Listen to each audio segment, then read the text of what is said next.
송구영신 예배 이제 드는데 제목을 한번 두 번 읽겠습니다. 크게요. 새해 새날 새아침 프로젝트입니다. 다 같이 시작.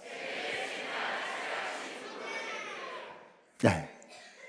새해를 맞이하고 새날이 오고 새아침이 올 터인데 가만히 앉아 있으면 절대 새해도 안 오고 새날도 안 오고 새아침도 안 옵니다. 프로젝트가 있어야 돼요. 하나님의 프로젝트가 있어야 됩니다. 그걸 볼 수 있어야 새해가 오고 진짜 새날을 맞이하고 새 아침이 우리에게 아침 해가 떠오르기 시작하는 겁니다. 그 부분을 말씀드리겠습니다. 우리 자녀들도 잘 오셨어요. 우리 어머니들도 좋은 하나님의 영광과 창의력과 상상력과 그리고 인사이트가 있을 거예요.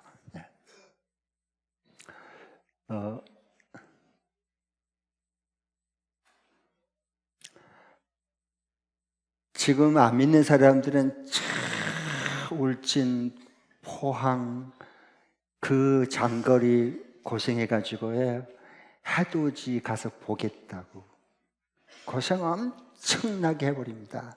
거기 갈 필요 없습니다. 여기 해가 뜨는데 어디를 가요? 그 고생할 필요가 하나도 없습니다. 그거 보세요.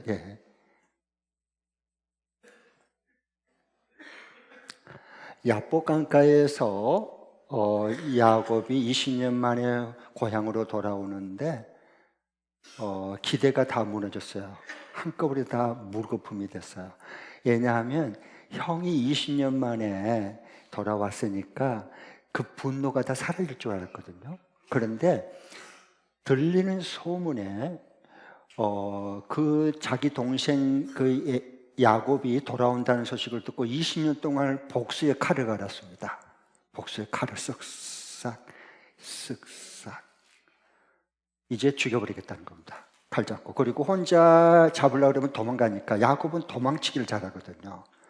그러니까 다 아니까 자기 그 심부름꾼들 돈 주고 400명을 돈 주고 깡패들 돈 주고 샀습니다. 그래서 내가 제 자부할 죽여라 그러면 바로 찔러서 죽여라. 지금 그리고 400명 거느리고 동생 그 야곱을 칼로 잡아 죽이겠다고 지금 달려오고 있습니다. 소식을 듣니까 겁이 덜컥 났습니다.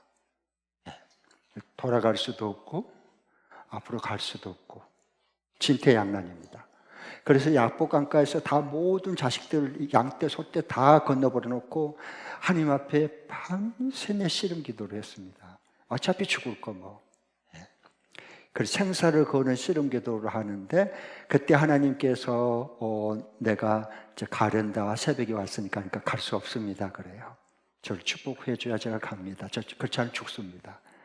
그래서 하나님께서 축복해서 야곱을 이스라엘로 바꿔주고 야곱은 사기꾼이란 뜻이에요. 발뒤꿈치를 잡은 사람, 사기꾼. 근데 그가 이스라엘이다 너는 나와 겨루어 이겼다. 너는 승리자다. 이스라엘로 바꿔줘요. 잘 보십시오. 존 칼빈 선생님은 이와 같이 얘기를 했어요. 한번 읽어볼까? 하나님은 우리와 시작.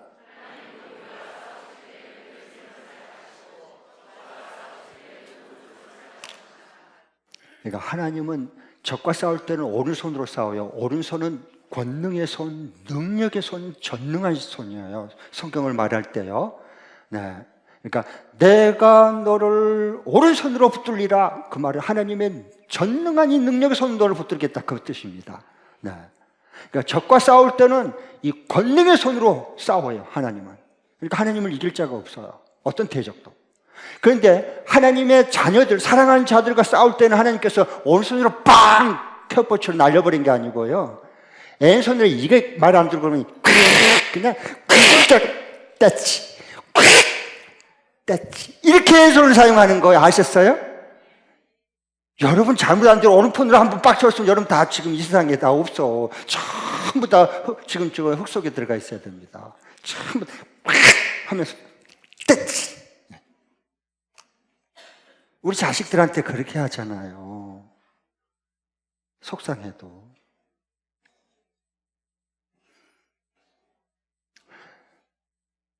잘 보십시오. 이 시대가 호락호락하지 않습니다. 이 시대는 절대 호락호락하지 않습니다. 네. 각종 갑질을 하는 시대입니다. 힘없으면 당할 수밖에 없어요. 그런 시대에 살아요. 각종 갑질하고 너무 부조리한 시대예요. 말이 안 통해요. 억울함을 말해도 말이 안 통해요. 받아주지도 않고 들으려고 하지도 않는 시대예요. 이 시대를 잘 꿰뚫어 봐야 돼요. 그래서 크리스찬인 내가 이 시대에 어떻게 살아갈 것인가가 보여야 되는 거예요. 야곱을 봐보십시오. 각종 갑질이 일어나죠. 그렇죠? 지금 갑질 뭐 하고 막 그런 게 아니에요. 성경에 다 이미 하고 있어요. 예. 부조리한 시대였어요. 그러나 장자권의 영향력을 어떻게 야곱은 회복할 것인가에 거기에 모든 것이 집중되어 있어요. 장자권의 회복이에요. 왜 그러냐 하면 야곱 왜 어머니가 리브가예요. 리브가가 원래 아이를 못 가졌어요. 불임이었는데 이삭이 기도해서 하나님이 남편의 기도를 듣고 리브가가 오랜만에 아이를 임신했어요. 그런데 한꺼번에 하나님이 둘 줬어요. 쌍둥이를 준 거예요.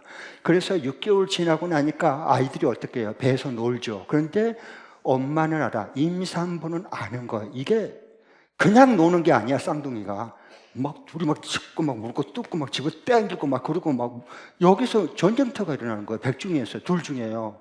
예. 둘 중에 하나 죽을 것만 같아요. 그래서 어머니가 얼마나 그 임신하면 민감해집니까? 아주 예민하거든요. 이 태에 있는 생명 중에는. 그렇죠? 아니 여러분, 전부 다 아이를 다 임신했고 낳아봐서 그 얼마나 예민하냔 말이에요. 임신 중에 이 태에 대한 것은 굉장히 생명에 대해서는 예민합니다. 엄마는. 그래서 큰일 났다. 이 둘 중에 하나 태중에서 죽어버리면 큰일 나잖아요. 그래서 하나님께 기도해서 물었어요. 하나님 이거 어떻게 되십니까? 이게 쌍둥이가 사이좋게 어깨동무하고 나와야 되는데 둘이 물을 거 뜯고 막 찢고 이거 난리가 나니까 전쟁이 일어난 거 뱃속에서요. 두 쌍둥이가. 그래서 하나님 앞에 이거 도대체 하나님 어떻게 된 겁니까? 그러니까 하나님께서 딱 말씀하고 약속합니다. 네 뱃속에는 두 명이 있는 게 아니라 두 민족이 있다. 이게 굉장히 중요해요. 우리가 한 사람도 한 사람을 보는 게 아니고 이 아이가 앞으로 한 민족으로 보여야 되는 거예요. 이건 하나님이 주신 이 영적인 상상력입니다. 그래서 뱃속에 두 명이 있는 게 아니라 원래는 사실은 두 명이에요. 그런데 하나님은 미리 내다보고 말씀해 주신 거거든요. 그래서 네 뱃속에 두 민족이 있다. 두 민족이 싸우는데 큰애가 둘째를 섬기게 될 거다. 그러니까 장자권이 먼저 나온 애에게 있는 게 아니라 순서대로 두 번째 나온 야곱에게 장자권이 돌아갈 거다라고 하나님이 태어나기 전에 이미 기도하는 어머니를 통해서 이미 약속을 해줘 버렸어요. 그럼 어떻게 하면 좋아요? 네. 그래서 이 어려운 이 장자권의 이 각종 갑질과 부조한 사회 속에서 이 장자권의 영향력을 어떻게 회복하느냐? 하나님께서 그 리브가와 야곱을 통해서 어떻게 그 핍박을 받아가면서도 어떻게 이 장자권을 하나님이 주신 약속대로 회복하느냐? 그게 쭉 나오는 거예요, 창세기에. 네. 그래서 복의 통로가 되는데 이제 이거예요. 자, 아까 제목이 뭐였죠? 새해, 새아침, 새날, 새아침 프로젝트입니다. 잘 보십시오. 네. 여러분의 눈이 열려야 돼요. 눈이 새롭게 떠져야 됩니다. 그러려면 하나님은 내 자신의 운명에 저항할 줄 알고 도전할 수 있어야 돼요. 가만히 있는데 장자권이 뚝 떨어진다고 그런 일은 없습니다. 우리 삶 중에. 아셨어요? 하나님은 자신의 운명에 대해서 야곱으로 하여금 약속의 말씀을 주고 그걸 저항하고 새롭게 도전하게 해주셨어요. 보십시오. 우리 조금 어려우면 그냥 피해버리고, 조금 어려우면 남 탓해버리고, 조금 그냥 힘들면 그냥 피해버리고 숨어버리고, 이러면 안 돼요. 그러면 아무것도 일어나지 않아요. 네. 그래서 자신이 둘째잖아요. 첫째가 에서가 장자잖아요. 그걸 어떻게 바꾸어요? 이미 태어나 버렸는데, 그렇잖아요. 아버지 이삭이 아버지가 처음 태어난 에서가 장자인 것도 이미 다 생각하고 다 그렇게 알고 있거든요. 그런데 엄마만 그 음성을 들었고, 그리고 이 엄마가 야곱을 도와주는 거예요. 그 약속이 이루어지도록. 자, 그러면 참 어려운 시대예요. 왜냐하면 그때는 완전한 가부장적 그런 사회이기 때문에 그래요. 하나님은 내 자신의 운명에 저항하고 도전하게 하셔요. 보십시오.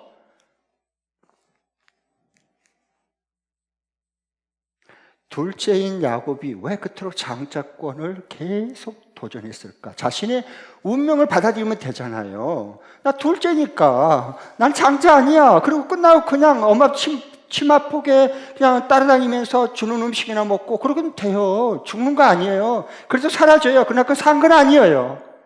네. 왜 그랬을까? 왜 이렇게 싸움이 벌어졌을까? 태어나기도 전부터 싸움이 일어났거든요. 발뒤꿈치를 잡고 늘어지잖아요. 아버지의 모든 이 장자권은 단순히 유산을 2배 이상 동생들보다 받는다는 것만, 물질만, 재산만 말하는 게 아니고요.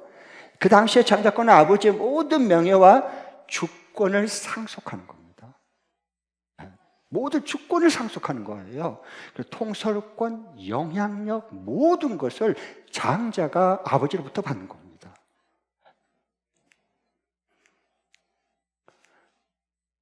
이제 2가지로 나눠서 볼 텐데요. 태어남과 성장기, 여기 지금 태어나서 성장기에 있는 자녀들이 있고요. 그 다음에 또 그 다음에 청년기와 장년기를 어떻게 할 것인가를 말씀드리겠습니다. 태어날 때 성장기에는 야곱은 울분이 있어요. 그러니까 발뒤꿈치에 내가 먼저 나가야 되는데, 왜? 하느님이 약속했잖아요.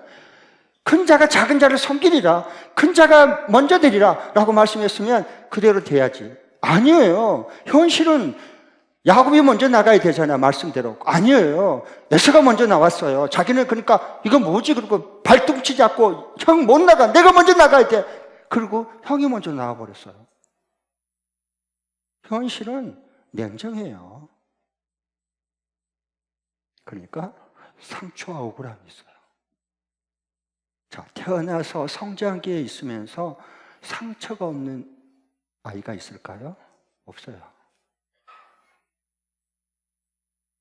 그것을 소화시켜내는 아이가 있고, 소화시키지 못해서 이 다음에 성인이 돼서 애를 낳았는데도 불구하고 어렸을 때 아버지로부터 받은 상처, 어떤 사람들로부터 받은 상처가 회복이 안 돼가지고요, 아이를 낳고 성인이 되는데 그 과거에 치유되지 않는, 회복되지 않는 그 받은 상처가 지금도 우욱하고 올라오고 지금도 굴러 저항하고 반응하려고 그래요. 사람은 그런 거예요.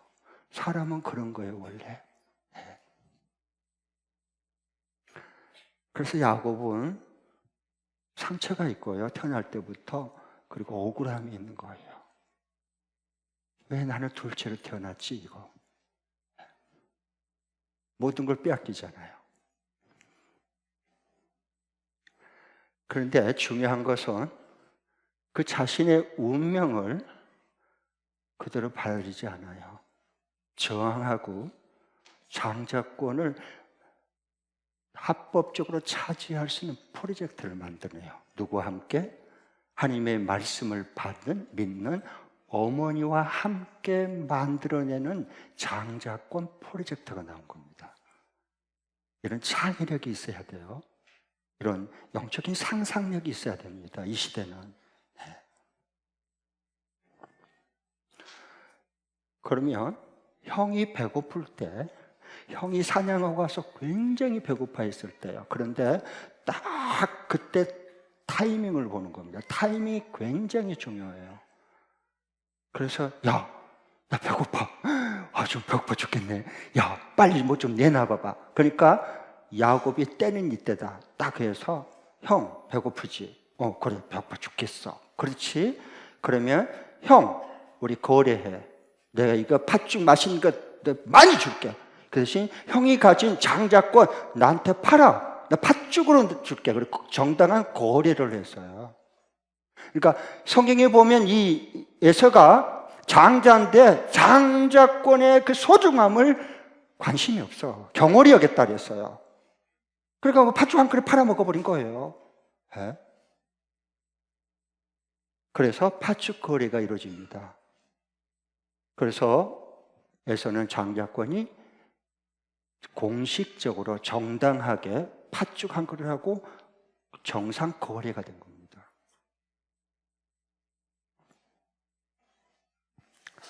두 번째, 팥죽 한 장자권 이제 약속 받았다고 그냥 나한테 그냥 다 돌아오고 떨어진 거 아닙니다. 이루어진 거 아닙니다.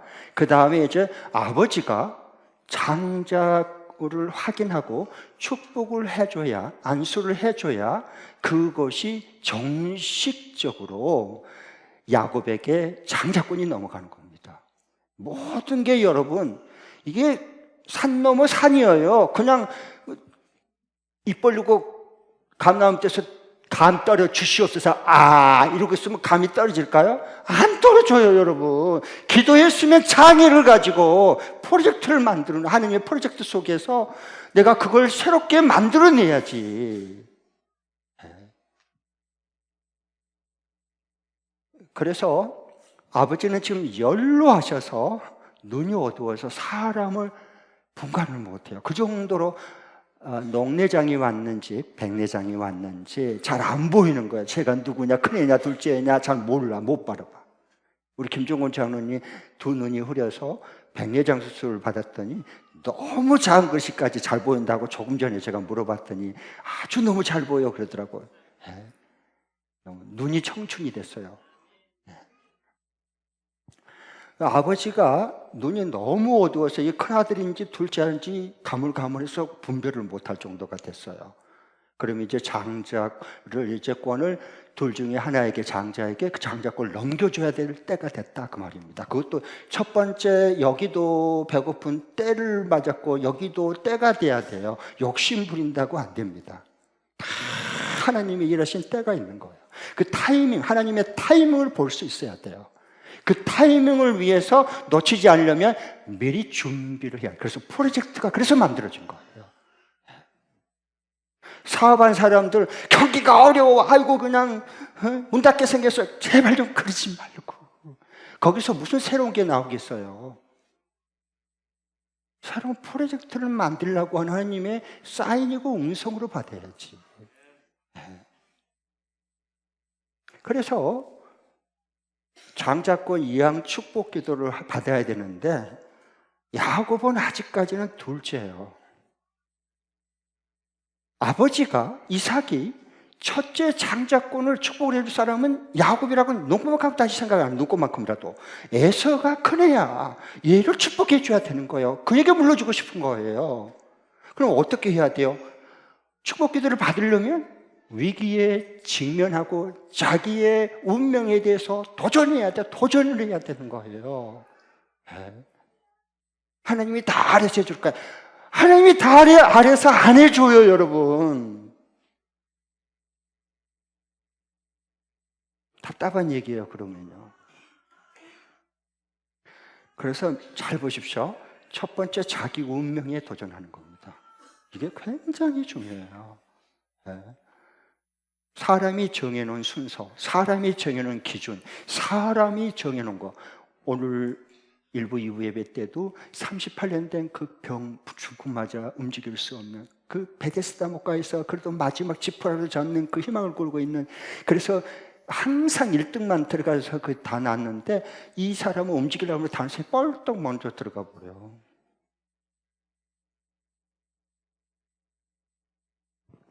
그래도 도전해야 돼요. 그러니까 하나님, 예수님이 벌써 아이고 이 세상 살아봤자 뭐예요, 그리고 풍덩하고 자살해서 죽어버렸으면 주님 찾아오지도 않아. 그러면 하려고 뭐 몸부림치니까 주님이 그를 보고 가장 중증 환자를 찾아와서 주님이 일어나 걸어가라! 자리를 들고 걸어가! 그렇게 해주시잖아. 하나님의 기회는 다 오는 거야. 네. 그래서 여기 보면 자기 운명에 도전하는데 잘못했다간 장자권의 축복을 받는 게 아니라 이게 들통이 나면 실패와 저주의 두려움을 안고서 도전하는 거야. 자기 운명에. 무슨 일인지 가만히 앉아서 편해가지고 싹 바꿔지는 것은 없습니다. 실패도 자기 운명에 처한 운명을 바꾸려면 거기에 새로운 두려움과 실패를 안고 도전해야 되는 거야. 시도해야 돼. 새로운 세계를 향해서.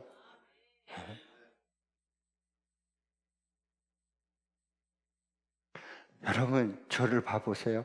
여러분 저 따라오느라고 수고 많았어요. 저 보통 목사가 아니에요. 창동 지하실에서 또 신임문역에 건축하자 그쪽으로 가자 그래서 따라왔죠. IMF 때 그 난리통이 기적적으로 앱이 건축됐죠. 이제 또 숨 쉬려니까 또 양주다! 그래서 또 오면 어떻게 하면 좋아. 아이고 진짜 여러분이 했었어요. 여기 따라오니라고. 거의 그냥 여러분 참새가 이게 황색 얼음 따라오려다가 거의 절반은 찢어진 것 같아요. 그래도 참 잘 따라오셨어요. 너무 감사해요. 새로운 세계를 향해 자기 운명에 갇히지 않고 도전해야 돼요. 왜? 하나님의 이루실 약속이 살아있기 때문에 그래요. 그래야 새날, 새해가 오고 우리에게 새날이 오고 진정한 밤이, 깜깜한 밤이 지나고 새 아침이 오는 겁니다. 그 다음에 별미를 사냥해서 축복해준 이제 별미를 만들어주면 아버지가 드시고 축복을 해준 거거든요. 그러면 입맛을 사로잡아야 돼요. 음식점 한 여러분, 음식점 하고 있는 여러분, 왜 그 음식점을 하게 했을까요? 어려움이 많죠. 요즘같이 경기가 바닥을 치고 사람들이 아예 나오지를 않는 이 추운, 그렇지 않아도 추운데 거리도 춥고 가게가 추워, 마음이 추워. 얼마나 힘들겠어요. 어떻게 하면 사람들이 입맛을 사로잡을까? 거기에 자나 깨나 걸으나 그 다음에 일을 하나 오직 그 상상력, 창의력을 가져야 돼요. 어떻게 하면 사람들의 그 입맛을 확 사로잡을까? 아무리 안 된데도요, 잘된 음식점은 줄 서서 먹습니다. 지금도. 왜? 입맛을 사로잡았거든요. 그래서 아버지 이삭의 그 입맛은 누가 가장 잘 알까요? 네? 엄마 리브가야. 왜? 엄마가 아버지하고 오랫동안 살아서 벌써 그냥 남편은 이렇게 이거 하면 최고야. 벌써 다 만들어내버리거든. 왜? 입맛을 딱 사로잡잖아요. 그래서 야곱이 어머니와 같이 합동하는 새 프로젝트를 만든 겁니다. 혼자 하면 안 돼요. 함께 하는 거예요. 입맛을 사로잡았죠. 와, 어떻게 이렇게 맛있니? 너를 축복해 줘야 되겠다. 장자권은 너희가 줘야 되겠구나. 지금 그러고 있어요. 거기에다가 이제 아버지가 눈이 어두우니까 사람이 눈이 어두울수록요, 두 가지가 발달해요. 눈이 어두우면 장애를 가져오면 우선 청각이 굉장히 발달돼요. 그리고 이 감촉, 이 손의 촉감이 굉장히 민감합니다. 다 살게 돼 있어요. 네. 눈이 어두웠잖아, 아버지가. 그러니까 어떻게 해요? 일로 와봐라. 네가 진짜 네 목소리가 내 둘째 야곱 같아. 근데 네 진짜 큰애 예서 맞냐? 하니까 네 맞습니다. 또 그래. 뭔가 좀 이상한 것 같아. 뭔가 좀. 그래서 일로 와봐라. 그런데 벌써 어머니가요 준비 다 해놨습니다. 아버지가 장자고의 축복하기 전에, 기도해주기 전에 너 반드시 이 목덜미하고 손 피부를 만져볼 거다. 왜? 야곱은 여성처럼 민들민들하고 피부가 고와. 그런데 큰애는 털이 부실부실하고 그냥 온통 털이야. 진화가 덜 된 남성도 하고 야성을 가진, 그래서 사냥을 잘했거든요. 벌써 아버지가 다 알지. 그러니까 목소리는 둘째 같은데 자꾸 물어보면 큰애다 그러니까 이거 확인을 해야 되잖아요. 그래서 와서 확인해요. 여러분 리더들이 여러분 임금 협상할 때나 모든 것을 할 때 꼭 점검한 거 아세요? 그걸 놓치면 안 돼요. 꼭 확인합니다, 다. 자, 그래서 어머니가 이미 다 알았어요. 아버지가 반드시 너 확인할 거다, 피부를. 그래서 여기다가 형처럼 털을 여기다 바르고, 여기 오늘날로 말하면 피부 이식까지 했습니다. 그 정도의 용기가 있어야지. 그냥 가만히 가서 그냥 쉽게 따먹으려고, 그건 안 돼요, 여러분. 이 시대에 그런 건 어려워요. 피부 이식을 해갖고 일로 와봐라. 그래서 목도를 보니까 털이 부실부실해. 이거 큰애 맞는데 손등 보니까 이거 털이 많아. 이거 맞다, 큰애구나. 내가 잘못 생각했구나. 이렇게 생각하는 거예요.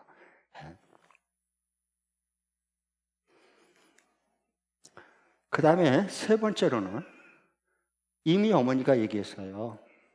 냄새를 맡을 거다. 너의 냄새를 맡은다. 아버지가 눈이 어두우니까 확인할 거다. 그래서 네 옷 벗고 형 에서의 옷을 이거 입고 가. 이거 입고 아버지한테가 장자권 축복 받아라. 그리고 형 옷을 입혀서 보냅니다. 저 어머니가 아주 탁월한 거야. 그래서 형의 옷을 입혀서 이렇게 보니까 옷 냄새가 다르거든. 털도 형의 피부고, 옷도 이거 큰애 옷인데 냄새 나네. 그래서 됐구나, 얘는 틀림없구나 해서 그걸 축복해 주는 거예요. 그래서 이제 물어봐요. 냄새 나는데 하마터면 들킬 뻔해서, 야, 너 진짜 큰애에서 맞니? 왜 목소리가 둘째 같지? 성대모사까지 해. 성대모사가 여기서 나온 거예요. 성경에 다 사람 살아가는 얘기 전부 다 나오는 거야. 성경만큼 재밌고, 성경만큼 상상력이 크고, 성경만큼 그 말씀의 세계로 여행을 떠나는 것은요, 너무 신나는 일입니다, 여러분. 이 진리 성경 안에 우리의 삶의 앞날이 모든 게 다 들어있어요, 성경은.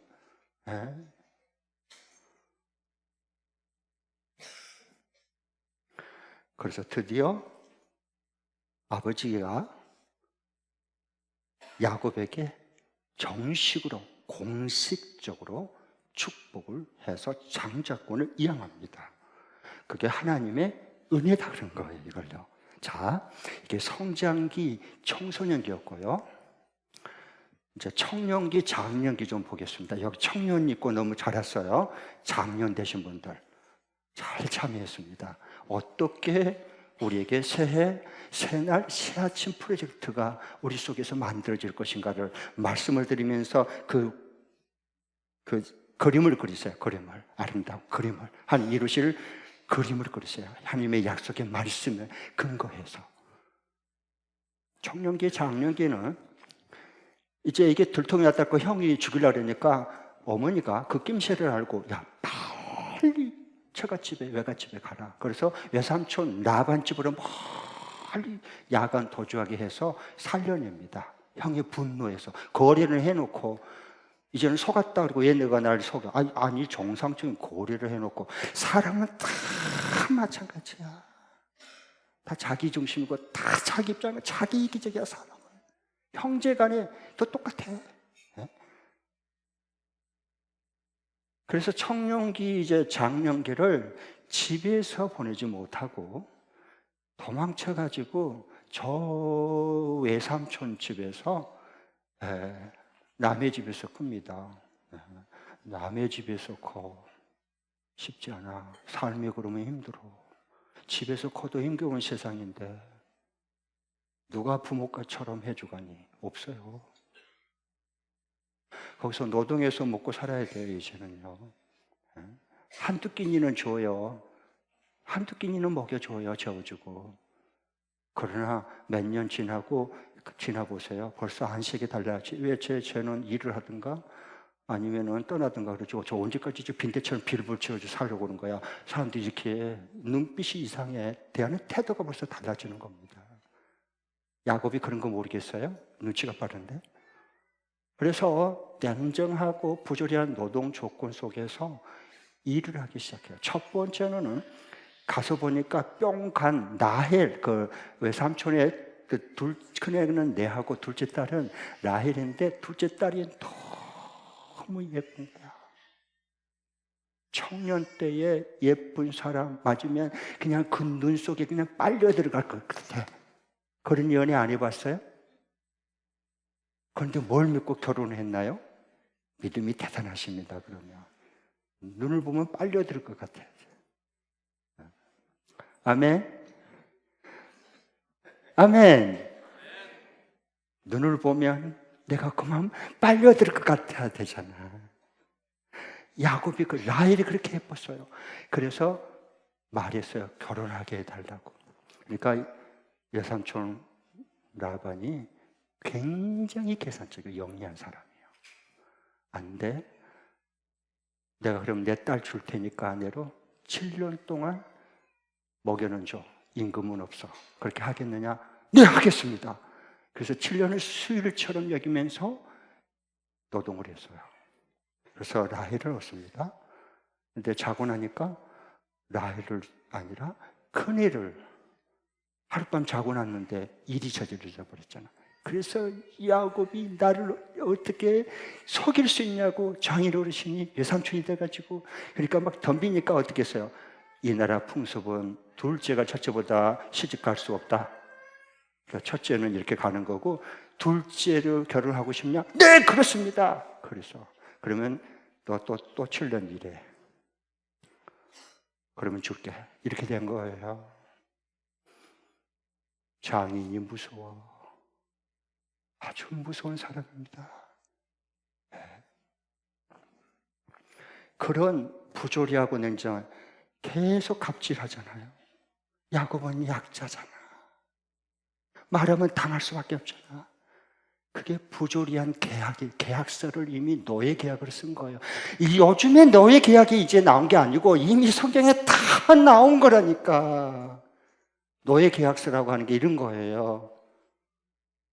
그래서 임금 협상을 해놓은데 계속 어겨. 계속 뒤집어.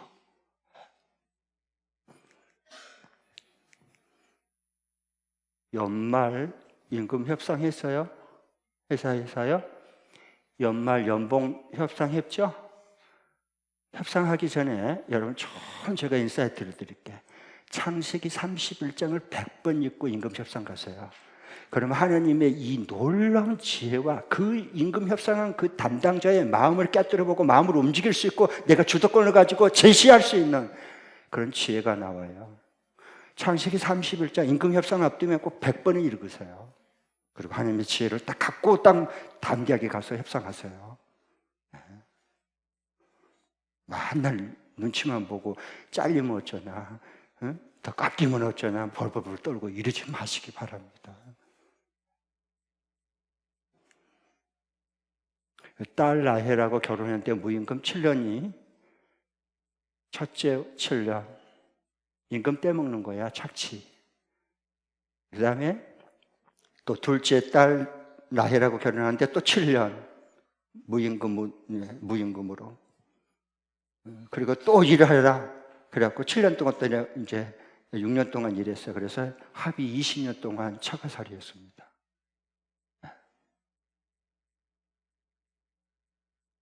그리고 일방적인 임금 협상을 해놓고 10번이나 뒤집었습니다. 그것도 남도 아닌 예삼촌이고 장인 어르신이. 이런 억울한 일이 어디 있겠습니까? 10번이나 임금 협상 다 해놓고 계약서 써놓고는 다 찢어버려. 그리고 없다 그래버려. 언제 내가 계약했냐? 힘들어. 10번이나 번복하고요. 그리고 나중에 알고 보니까 내 통장 계좌번호 다 추적했어요. 이게 어디서 나오는가? 성경을 봐보세요. 라반이 보통 사람이 아닙니다. 돈이라 그러면요, 벌벌벌 하고요. 돈 흐름을 읽어낸 사람입니다. 그러니까 이 장애로우신 라반 기업주가 고용주가 이제 어떻게 하느냐, 아무래도 이게 재산을 빼돌린 것 같아.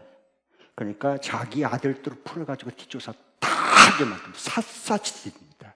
그걸 오늘날로 말하면 내 통장 계좌 추적하는 겁니다. 얼마나 억울해요, 불법으로. 나한테 하겠다고 양해도 안 구하고 뒷조사 다 캐고.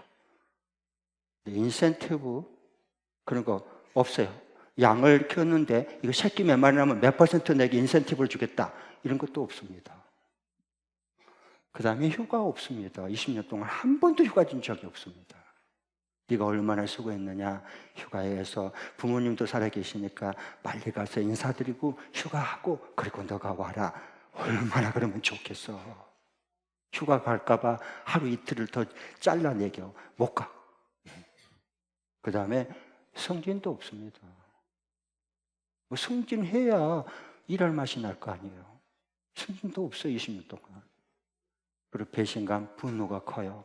삶의 현장이 여러분 녹록지 않습니다. 이 시대도 똑같습니다. 정신을 바짝 차리고 깨어 준비하지 않으면 다 당합니다. 눈 뜨고 당하는 거예요. 우리 예수 믿는 사람들이, 우리 하나님 예수님께서 제자들을 세상에 보내면서 말씀했어요. 너희들은 뱀처럼 지혜롭게 위기를 대처하고, 그러면서도 하나님 앞에서는 변질되지 않고 비둘기처럼 순결한 순진함을 가지라 그랬어요. 그런데 오늘날 그리스도인들은 세상의 위기를 대처하는 뱀처럼 지혜로움은 별로 없고 실력을 키우질 않아요. 그리고 그냥 순진해서 그냥 물러터져. 그러니까 맨날 당하는 거야. 너무나 속상해, 목사로서. 그리고 와가지고 목장에서 그 인간도 아니라고 막 가만두지 않겠다고 막 그럼 옆에서 죽여버려 아 진짜 그렇겠다 막 그런 것만 만날 해주고. 그건 아니지. 새로운 프로젝트를 만들려고 도전해 줘야지.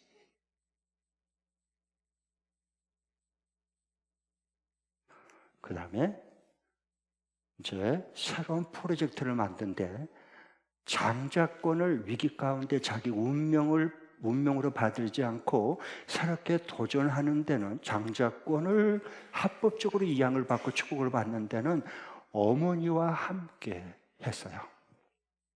성장기에는 아버지, 어머니와 함께 하는 거예요. 그러나 청년기 장년이 되면 아버지, 어머니의 빌붙으면 안 돼요.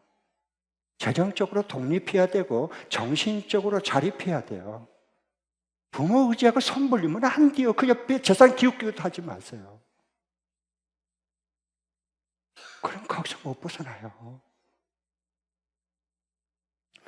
그래서 이제는 청년 때, 장년 때 이 어려운 노동 현장 속에서 생존, 피 터지는 생존 경쟁 속에서 이제는 아내와 함께 신풍 새 프로젝트를 만들어냅니다.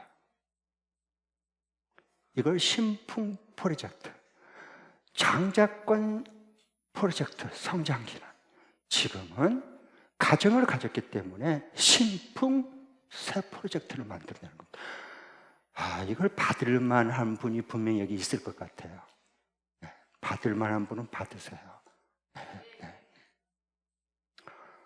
이게 하나님의 은혜인데요.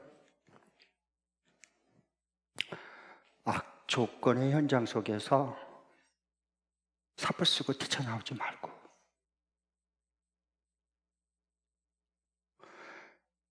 그 자리에서 하나님이 보냈으니까 머물면서 인내하면서 위기를 돌파하는 실력을 키우고 능력을 키워가는 삶을 살아내야 되는 거예요. 네. 그래야 복의 권한이 되죠. 그래야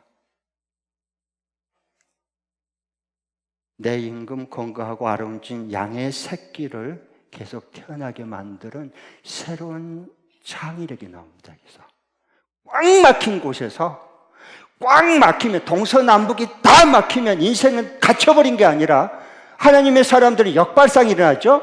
위를 봅니다. 위는 확 터졌습니다. 하나님께는 다 터졌습니다. 그걸 봐야 되는 거예요. 그걸. 그게 하나님의 사람들이에요. 이 시대에. 그래서 이 아내와 함께 새로운 프로젝트를 만들어내는데, 신풍나 프로젝트. 그래서 어떻게 할 건가? 아무래도 임금을 안 주는 거야. 애는 낳지, 아내는 둘이지, 자식들은 계속 불어나지, 노동은 계속 하지, 나이를 먹어가지, 힘은 들지. 왜? 나이가 먹어가잖아요. 뭐 하는 건 아무것도 없지. 그럼 어떻게 해요? 어떻게 해요? 손가락 빨고 살 거예요, 애들하고? 그럴 수는 없잖아. 그러면 어떻게 할 건가? 그 악덕 기업주인데. 임금 협상에도 계속 10번이나 반복한, 그러면요, 진짜 그건 갑질입니다. 그건 악덕 기업주입니다. 네. 임금을 착취하면 안 되지. 그것도 10번이나. 그건 안 돼요. 그러니까 여기서는 안 되겠다. 그래서 그 사람을 네 죽고 나 죽자 그러고 하면 안 되고요. 그럼 진짜 같이 죽습니다. 그건 어리석은 사람이고 새로운 신풍 프로젝트를 만들어내는 거예요. 그게 뭐냐? 양을, 장인 양을, 소 양을 키웠어요. 그러니까 그 삶의 현장에서 뭔가 새로운 게 보이는 거예요. 그래서 이것도 정당한 정상적인 거래와 계약서를 쓰는 거예요. 서면으로 꼭 여러분 어떤 것을 동업을 하든 아니면 거래처를 할 때 반드시 서로 서약을 해서 서면상으로 사인을 반드시 하고 지장을 찍어야 돼요. 그것만 기준이 되는 거예요. 사람은 좋을 때는 다 간이를 빼줄 것처럼 보이죠. 나중에 어려울 때나 아니면 잘 될 때 봐보세요. 이익이 나오면요, 서로 자기 목숨을 빼앗겠다고 생각해요. 그리고 힘들면 정말 나만 희생을 당한다고 생각해요. 사람은 다 자기중심적이야. 그러면 그것을 해결할 수 있는 게 뭘까요? 미리 계약서 상으로 특약상을 넣어서 같이 도장을 찍어서 사인하게 하는 거야. 그래서 그 계약서 가지고 기준을 내놓고 서로 얘기를 나눠야 본질에서 흩어지지 않고 치우치지 않는 겁니다. 그래서 이렇게 얘기했어요. 아내와 함께 프로젝트를 만들어서 야곱이 이렇게 해가지고는 장래가 없고 우리 애들 어떻게 다 굶게 생겼고 나중에 알거지로 쫓겨나게 생길 길거리에. 이거 뻔하잖아요. 그러니까 안 되겠다. 그래서 신풍나무, 살구나무, 버드나무 프로젝트를 만들어내는데 장인 어르신한테 가가지고, 기업주한테 가가지고 얘기를 해요. 협상을 하고 싶다. 어떻게 할 거냐. 제가 장인의 그 양을 다 염소를 이렇게 잘 키워서 지금까지 이렇게 새끼 잘 낳고 부자가 됐지 않습니까? 그러니까 저의 임금을 저는 많이 달라고 그러지 않겠습니다. 이 새끼를 낳는데 어롱지고 줄무늬가 있는 알록달록한 새끼 낳으면 그걸 저의 임금으로 주십시오 그래요. 그러니까 이 라반이 머리가 돌아가잖아. 그래라 별로 안 나온 거니까 뻔하잖아. 그래서 정식으로 약속을 하고 계약서에 사인을 했습니다. 꼭 기억하시기 바랍니다. 그래서 어떻게 하느냐? 들녘에서 이제 양들이, 소들이 이제 염소가 풀 붓고 이제 오면은 목이 마르잖아. 중동 지방은 더우니까. 그러면 막 물을 찾았고 팍팍팍 막 먹어요. 그런데 그 물 먹는 통 앞에다가 버드나무, 단풍나무, 살구나무 껍질을 아롱다롱하게 껍질을 벗겨가지고 그 앞에 세워놓고 물을 먹으면서 눈으로 그걸 보게 하는 거예요. 그리고 물을 먹게 해요. 물 먹고 나면 힘이 생기죠. 그리고 거기서 교미를 해요. 그 신풍나무, 버드나무, 살구나무 껍질 아롱다롱한 걸 보고. 그래서 교미를 해서 새끼를 하는데 흰 건 거의, 단색은 거의 안 나오고 전부 얼룩진 거, 줄무늬만 계속 새끼를 매 하고 보면 얼룩이, 매 하고 나면 줄무늬 계속 나오는 거야. 그걸 갑자기 부자가 됐어요. 그러니까 그걸 이 기업주 장인어른과 그리고 그 아들들이 도끼를 두고, 이거 이상하잖아. 이러다가 우리 제가 홀랑 다 빼내겠다. 그래서 이제 문제가 터진 겁니다. 다 똑같아요. 사람 사는 세상은. 하나님은 그동안에 고생한 10번이나 임금 속임 당하고, 그리고 믿을 수 없고 다 노동력만 차치하고 밥만 먹여주는 그런 20년 끝자락에 모두 회복시켜줘요. 한꺼번에 엄청난 보너스를 줍니다. 이게 하나님의 일하심인데요. 30배, 100배의 임금을 얻어요. 아령준 새끼들, 얼룩진 새끼들 전부 다 가만히 있는데 막 줄줄이 사탕으로 계속 나오니까, 수입이 막 들어오니까. 두 번째는 30배, 100배의 휴가를 줘요. 그래서 분가해서 고향으로 돌아가게 됩니다. 20년 동안 한 번도 휴가를 안 보내줬는데 때가 되면 다 해줘. 걱정하지 마요. 그 다음에 30배, 100배의 자녀들과 일꾼들이 많아졌어요. 아셨죠? 네. 나중에 그 12아들이 12지파를 이루는 겁니다. 어마어마한 일들이 일어나는 거예요.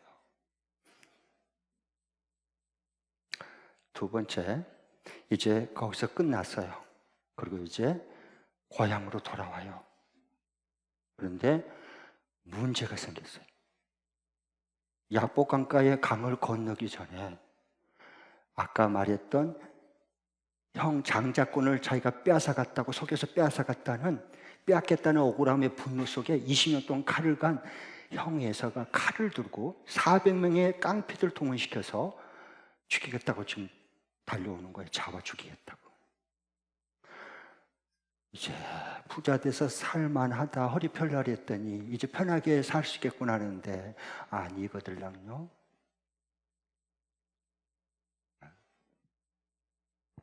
그게 우리의 삶의 현장들이요. 그래서 하나님은 이때 돌이킴에 여기서는 은혜를 베풀어 줍니다. 돌이키는 거예요. 누구를? 야곱을. 누구를? 분노한 형 에서를.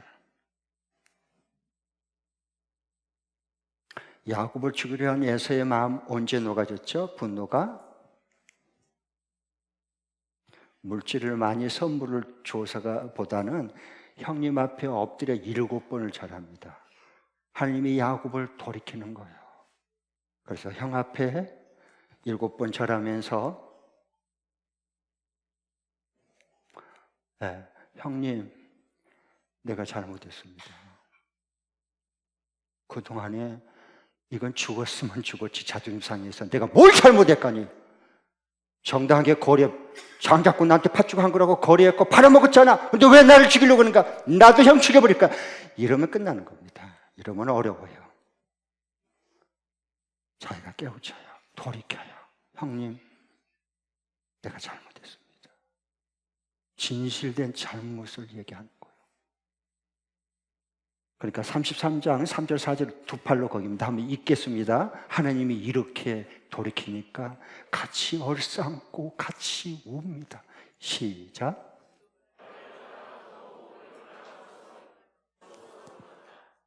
거기서 용서와 화해가 이루어지는 거예요. 십자가에서 용서와 화해를 주신 우리 주님과 함께 원수됐던 자들을 한 형제 자매로 묶어주고 하나님 나라 한 공동체로 세워주는 이 용서와 화해가 예수님의 십자가 안에서 이루어진 겁니다. 하나님은 완전 무결한 자보다 실패하고 넘어졌더라도 돌이키는 자를 통해서 지금까지 일하셨습니다. 하나님은 그런 은혜로우신 하나님, 공률의 하나님이십니다. 다윗이 범죄했어요. 베드로가 부인했어야 3번이나 핍박자 바울이었어요. 그들을 돌이키게 해서 하나님께서 화해의 사람으로, 용서와 용납하는 사람으로, 화평케 하는 사람으로 돌이켜서 사용하십니다. 자, 이제 마무리 짓겠습니다. 내게도 다가오는 새 새날 새 아침 프로젝트. 그림이 조금 영감이 임했나요? 사업하신 분들, 공부한 자녀들, 일터에서 근무한 사람들, 컴퓨터 프로그래머, 여러 가지 다 있을 거예요. 간호사로서 환자를 대한 사람들. 여러분이 이 프로젝트가 일어날 수 있기를 바랍니다. 그래야 새해, 새날, 새 아침에 진정으로 우리에게 오는 겁니다. 우리 가는 길에 아침에 동력이 환히 걸어가는 길을 비춰줍니다. 자, 그래서 금요일 날, 이제 내일 모레부터 금요일까지 신년 새벽기도 같이 동참하십시오. 네. 제가 11월 말에 이게 새해 목회 비전 때 한 2가지 약속해 준 거 아시죠? 불경기 속에 굉장히 내년에도 어려울 거예요. 불경기 속에 물질을 어떻게 회복해 주겠다는 거. 2번째로는 세상에 너무 사랑해서 물들어서 잃어버린 첫사랑을 회복시켜서 새날 새 아침을 회복해 주겠다는 거예요. 자, 기대하시고 꼭 같이 화요일부터 금요일까지 새벽기도 동참하시기 바랍니다. 정말 인생의 유익이 될 거예요. 자, 이제 한번 마지막 새해, 새날, 새아침 프로젝트를 생각하시면서 50 함께 동영상을 보겠습니다.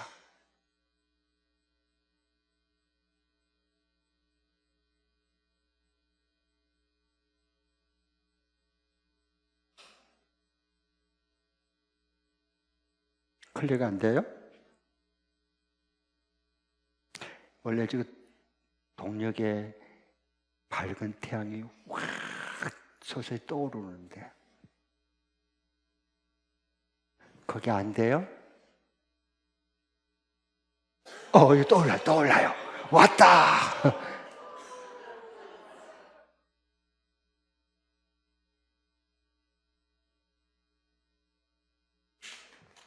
박수! 하나님께 영광의 박수!